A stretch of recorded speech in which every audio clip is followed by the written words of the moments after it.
Assalamualaikum warahmatullahi wabarakatuh. Halo teman-teman, selamat datang di channel Calon Web Programmer.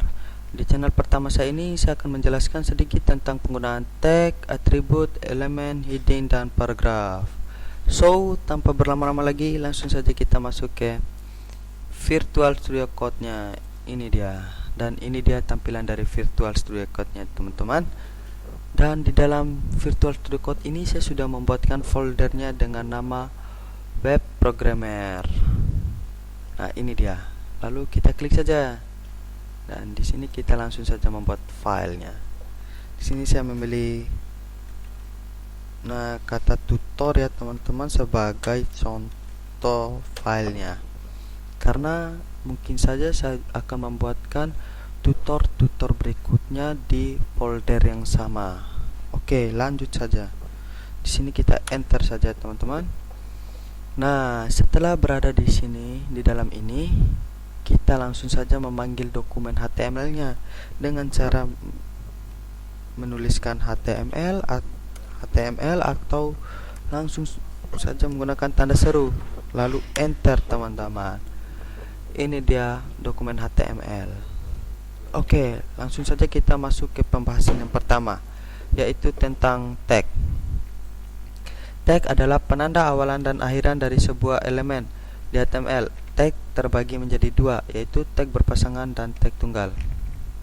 Nah, di sini saya akan menjelaskan sedikit lagi tentang tag berpasangan.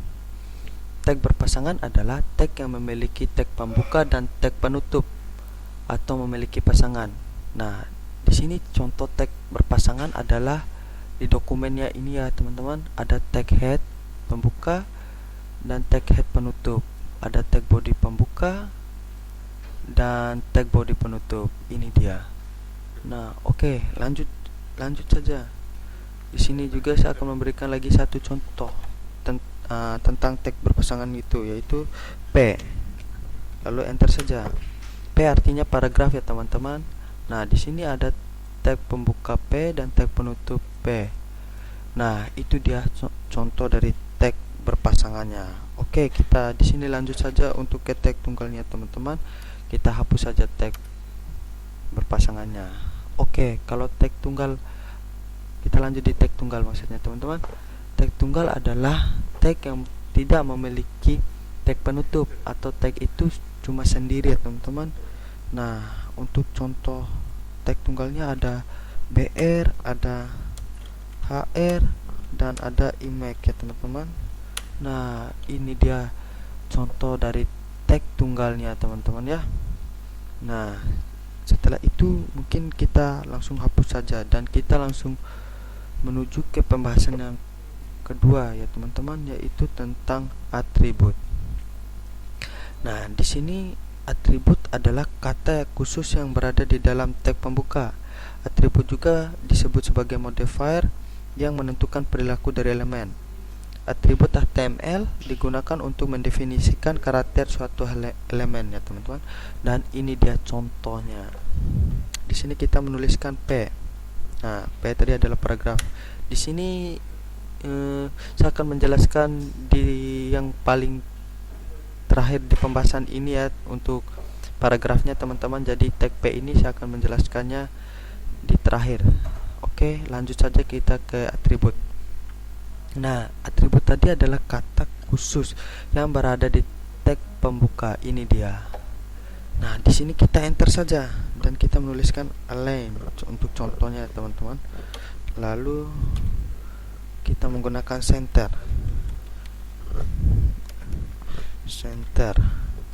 Nah, center ini adalah bagian yang bersifat opsional atau pilihan ya teman-teman ya.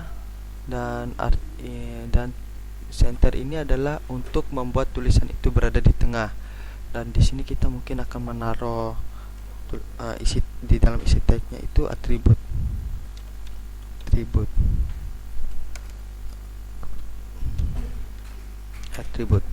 Oke.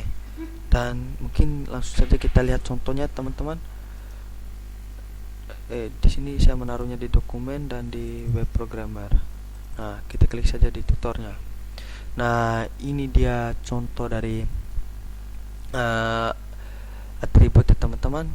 Dan di atribut ini terdapat tag p, terdapat atribut, terdapat juga atribut, terdapat nilai atau flu, dan terdapat isi tag.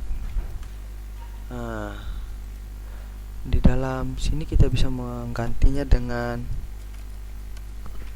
right juga ya teman-teman. Nah, right ini untuk membuat tulisan itu berada di kanan ya teman-teman, dan ini dia contohnya.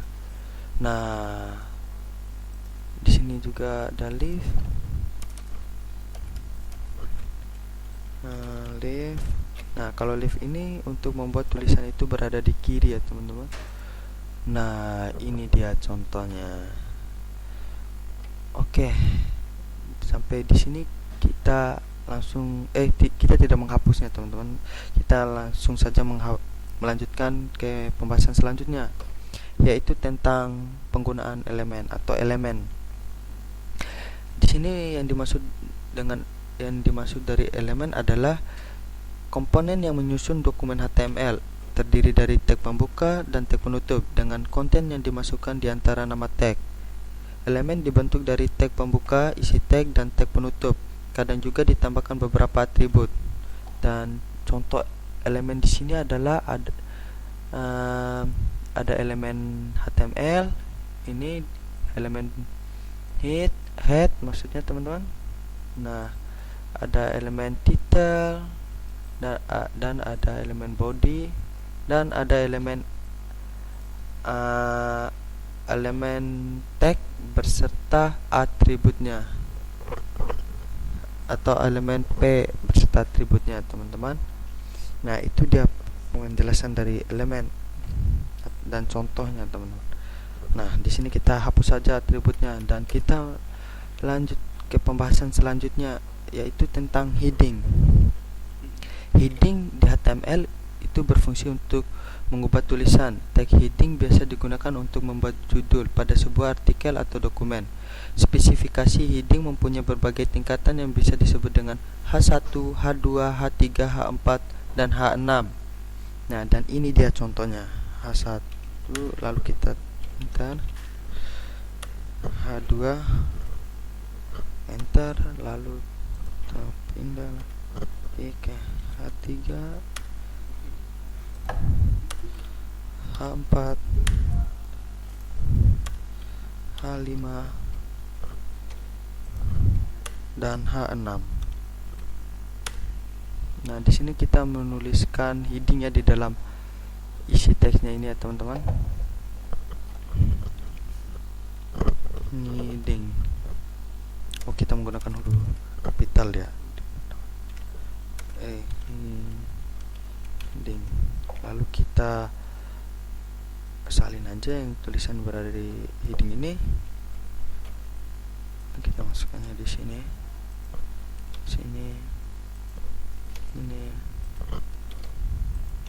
Nah, ini dia contoh headingnya teman-teman ya.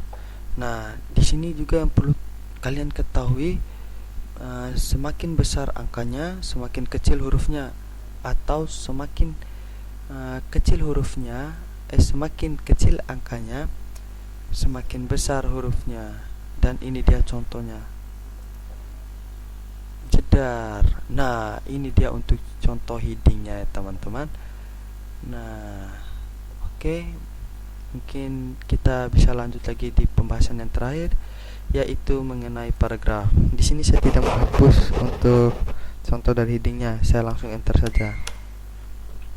Nah, kita lanjut ke pembahasan terakhir, yaitu paragraf. Paragraf adalah kumpulan dari beberapa kalimat pada web. Paragraf biasanya digunakan untuk menampilkan menampilkan teks atau artikel ya teman-teman, maksudnya gitu. Paragraf di HTML dibuat dengan tag P. Nah, tag P tadi yang kita sering gunakan, ini dia. Nah, ini adalah paragraf. Dan di sini kita menuliskan lorem 100 di dalam tag paragrafnya teman-teman. Nah, pasti kalian bertanya-tanya, Apa sih lorem? Nah, di sini mungkin maksud dari penggunaan lorem adalah agar pengamat tidak terlalu berkonsentrasi pada arti harfiat per kalimat, melainkan kepada elemen desain dan teks yang dipresentasikan. Lalu kita enter saja. Lalu kita di sini menggunakan Ctrl S ya teman-teman, agar tulisannya itu ke bawah, dia tidak menyamping ya gitu. Dan mungkin langsung saja kita ke hasilnya atau webnya. Nah, ini dia untuk hasil dari paragraf. Nah, mungkin dari sini mungkin sekian dulu ya teman-teman video dari saya. Jika ada penyebutan yang salah atau gimana, saya minta maaf. Karena di sini juga saya baru belajar ya teman-teman, atau kita di sini sama-sama belajar.